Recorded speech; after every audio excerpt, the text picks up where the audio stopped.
இப்போ trigonometric functions சாப்டரில் இருக்க ஃபார்முலாஸ் எப்படி ஈஸியாக படிக்கிறது அப்படின்றத சொல்லித்தரேன். இது தெரிஞ்சாதான் எக்ஸசைஸ் 3.2 3.3 எல்லாம் போட முடியும். ஆல் சில்வர் டீ கப்ஸ் அப்படின்னு கேள்விப்பட்டிருப்பீங்க.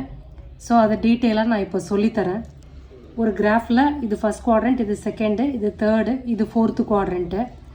இப்போ ஃபஸ்ட்டு குவாட்ரண்ட்டில் எல்லா ட்ரிக்னாமெட்ரிக் ஃபங்க்ஷனும் பாசிட்டிவாக இருக்கும்.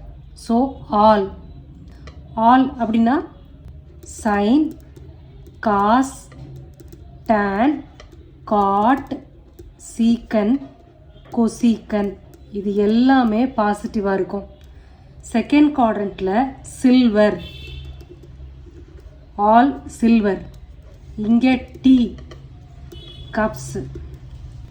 சில்வர் அப்படின்னா சைனும் கொசீக்கன் இது ரெண்டும் பாசிட்டிவாக இருக்கும். தேர்ட் குவாட்ரண்ட்டில் டீ அப்படின்னு எழுதியிருக்கோம். இங்கே காட்டும் டேனும் பாசிட்டிவாக இருக்கும். ஃபோர்த்து குவாட்ரண்ட் கப்ஸ்னு எழுதியிருக்கோம். காஸ் அண்ட் சீக்கன் இது ரெண்டும் இந்த குவாட்ரண்ட்டில் பாசிட்டிவ். சரி, இது 0 டிகிரி, இது 90, இது 180, இது 270 டிகிரி. சரியா? இப்போ காஸ் 90 மைனஸ் தீட்டா அப்படின்னா என்ன, காஸ் 90 ப்ளஸ் தீட்டான்னா என்ன, சைன் 180 ப்ளஸ் தீட்டான்னா என்ன, சைன் 270 ப்ளஸ் தீட்டான்னா என்ன, சைன் 360 மைனஸ் தீட்டான்னா என்ன. ஸோ இதெல்லாம் தெரிஞ்சுக்கணும் அப்படின்னா இப்போ நான் சொல்ல போகிறத நீங்கள் கேட்டிங்கன்னா தான் ஈஸியாக இருக்கும். இந்த வீடியோவை கிஃப்ட் வீடியோன்னு சொல்லலாம். ஏன்னா இதை தெரிஞ்சால் தானே 2 எக்ஸசைஸ் நம்ம போட போகிறோம். ரொம்ப எக்ஸைட்டட் ஆயிடுவீங்க. இந்த வீடியோவை பார்த்தீங்கனாலே ப்ராப்ளம் சால்வ் பண்ணுறது ரொம்ப ரொம்ப ஈஸியாகிடும். ஏன்னா ஃபார்முலாவே உங்களுக்கு நீங்களாக கண்டுபிடிக்கிற மாதிரி இருக்கும். அப்போது கொஷின்ஸ் பண்ணும்போது ரொம்ப ஜாலியாக இருக்கும். ஓகே, இதை வச்சு என்ன பண்ண போகிறோம்? இப்போ 90 டிகிரி, 180 டிகிரி, 270 டிகிரி இதெல்லாம் இருக்குது. சரி, இப்போது சைன் காசாக மாறும், காஸ் சைனாக மாறும். அது எப்போ மாறும் அப்படின்றத தெரிஞ்சுக்கணும். இப்போது 90 டிகிரி அண்டு 270 டிகிரியாக இருக்கும்போது, அதாவது சைன் 90 ப்ளஸ் தீட்டா அப்படின்னு போடுறீங்கன்னு வச்சிங்க. அப்போ இங்கே என்ன வரும் அப்படின்னு இருக்குல்ல, அதுக்கு தான் இந்த இதை சொல்லித்தரேன். இப்போது 90 அண்ட் 270 டிகிரியாக வரும்போது, அதாவது இந்த பிளேஸில் அப்படி வந்துச்சுன்னா ட்ரிக்னாமெட்ரிக் ஃபங்க்ஷன் வந்து சேஞ்ச் ஆகிடும். எது சேஞ்ச் ஆகும், எது எப்படி சேஞ்ச் ஆகும்? சைன் காசாக மாறும், காஸ் சைனாக மாறும். அதாவது இந்த இடத்துல சைன் இருந்ததுன்னா இங்கே காசுன்னு வரும், இங்கே காசு இருந்தால் இங்கே சைன்னு மாறும்.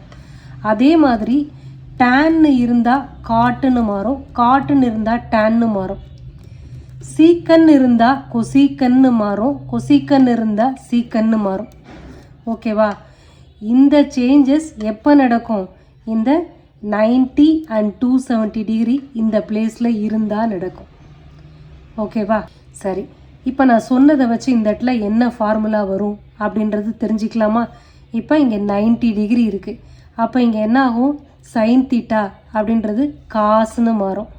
சரி, இப்போ 90 ப்ளஸ் தீட்டா அப்படின்னா செகண்ட் குவாட்ரண்ட்டு இல்லையா? இங்கேருந்து இங்கே வரைக்கும் 90 மைனஸ் தீட்டா அப்படின்னு இருந்ததுன்னா இந்த குவாட்ரண்ட் வந்துடும். ஸோ 90 ப்ளஸ் தீட்டானா 90க்கும் 180க்கும் நடுவில் இருக்கிற ரீஜியன், அதாவது செகண்ட் குவாட்ரண்ட். செகண்ட் குவாட்ரண்ட்டில் எது ரெண்டும் பாசிட்டிவ்? சைனும் கொசிக்கனும் தான் பாசிட்டிவ், மிச்சம் எல்லாம் நெகட்டிவ். இங்கே என்ன இருக்குது? சைன் தான் இருக்குது. So it is positive. அப்போது அந்த சைனோட இதை சேர்த்து எழுதணும், காஸ் தீட்டா. இவ்வளோ தான், ஈஸியாக தானே இருக்குது. சரி, அடுத்தது இப்போ 90 270னா சேஞ்ச் ஆகும். அப்போ எதுலலாம் சேஞ்ச் ஆகாது? இது வந்து சேஞ்சஸ் டேக்ஸ் பிளேஸ். இது வந்து சேஞ்ச் ஆகிறது. இப்போ டஸ் நாட் சேஞ்ச், எதெல்லாம் does not change? 180 degree and 360 degree வர்ற இடத்துல சேஞ்சஸ் எதுவுமே இருக்காது. சரியா? இந்த பிளேஸில் 180 டிகிரியோ 360யோ இருந்ததுன்னா ட்ரிக்னாமெட்ரிக் ஃபங்க்ஷனில் சேஞ்ச் இருக்காது. சைன் காசாக மாறுறது, காசு சைனாக மாறுறது இந்த டிகிரி இருக்கும்போது சேஞ்ச் ஆகாது. புரியுதா? ஓகே, அடுத்து நம்ம ஃபார்முலாஸ்லாம் எப்படி போடுறது அப்படின்றது சொல்கிறேன். புக்கில் இருக்க ஃபார்முலாஸே நம்ம இப்போ டிரைவ் பண்ணுவோம். காஸ் பை பை 2 ப்ளஸ் எக்ஸ்ன்னு இருக்குது. இப்போ இதோட ஃபார்முலா எப்படி வரும்? காஸ் பை பை 2னா என்னது? காஸ் பைனா 180, பை பை 2 அப்படின்னா 90 degree. So 90 plus x. Okay, இங்கே 90 இருக்கிறனால ட்ரிக்னாமெட்ரிக் ஃபங்க்ஷனில் சேஞ்ச் ஆகுமா? காசுன்றது சைனாக சேஞ்ச் ஆகும். சைன். ஓகே, அடுத்தது எந்த குவாட்ரண்ட் இன்ஃபர்மேஷன்? 90 ப்ளஸ் எக்ஸ் அப்படின்னா செகண்ட் குவாட்ரண்ட். செகண்ட் குவாட்ரண்ட்டில் சைனும் கொசீக்கன் மட்டும்தான் பாசிட்டிவ். இங்கே காசு இருக்குது, அப்போனா negative.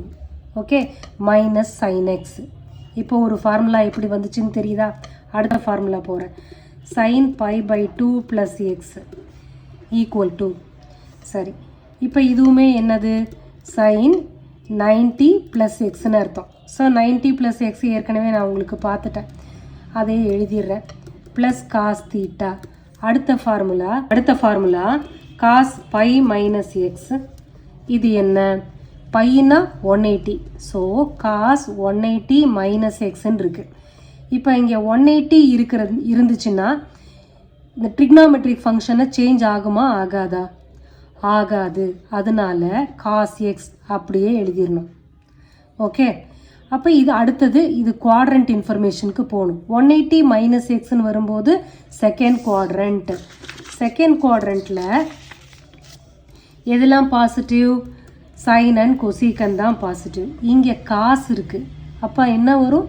Negative. So minus cos x. புரிஞ்சுதா இந்த ஃபார்முலா? அடுத்து சைன் பை மைனஸ் எக்ஸ். இப்போ இங்கே சைன் 180 மைனஸ் எக்ஸ்ன்னு எழுதுவோமா? அப்போ இங்கே 180 இருந்துச்சுன்னா இங்கே ட்ரிக்னாமெட்ரிக் ஃபங்க்ஷன் சேஞ்ச் ஆகாது, அதனால சைன் எக்ஸ் எழுதிடணும். அடுத்து இந்த குவாட்ரண்ட் இன்ஃபர்மேஷனுக்கு போகணும். 180 மைனஸ் எக்ஸ்னா எந்த quadrant? Second quadrant.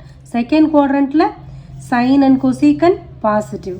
So this is plus sine x. புரிஞ்சுதா? ஸோ இந்த மாதிரி தான் டிரைவ் பண்ணணும். ப்ராப்ளம்ஸில் இந்த மாதிரிலாம் வரும் வித் டிஃப்ரெண்ட் நம்பர்ஸ். இங்கே பைக்கு பதில் 270, 360, 90, 180 என்ன வேணால் வரலாம்.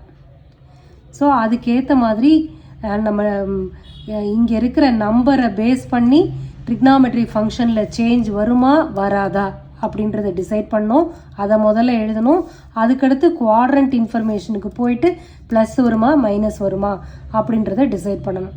ஓகேவா? ஸோ இந்த மாதிரி தான் ஃபார்முலாஸ் எல்லாம் வருது. அடுத்தது காஸ் ஆஃப் மைனஸ் தீட்டா அப்படின்னா காஸ் தீட்டா. இதுக்கு ரிலேட்டடா சீக்கன் மைனஸ் தீட்டா அப்படின்னா சீக்கன் தீட்டா. இது ரெண்டு மட்டும்தான் ப்ளஸ்ஸு. சரியா? மிச்சம் இருக்கிறதெல்லாம் என்னென்ன? சைன் ஆஃப் மைனஸ் தீட்டானா minus sine theta, cosecant minus தீட்டானா மைனஸ் கொசீக்கன் தீட்டா. இதெல்லாம் ப்ராப்ளம்க்கு தேவைப்படும். tan ஆஃப் மைனஸ் தீட்டா அப்படின்னா minus tan theta, cot of minus theta அப்படின்னா மைனஸ் காட் தீட்டா. இதெல்லாம். ஸோ இது எல்லாமே மைனஸ், இது ரெண்டு மட்டும்தான் ப்ளஸ்ஸு. ஞாபகம் வச்சுக்கோங்க. ஓகேவா? அடுத்து நீங்கள் ப்ரீவியஸ் இயர்ஸில் படித்த ஃபார்முலாஸ் தான். 1 plus tan squared x equal to secant squared x, sine squared x plus cos squared x equal to 1. இது அடுத்து 1 ப்ளஸ் காட் ஸ்கொயர்ட் எக்ஸ் அப்படின்னா கொசீக்கன் ஸ்கொயர்ட் எக்ஸ்.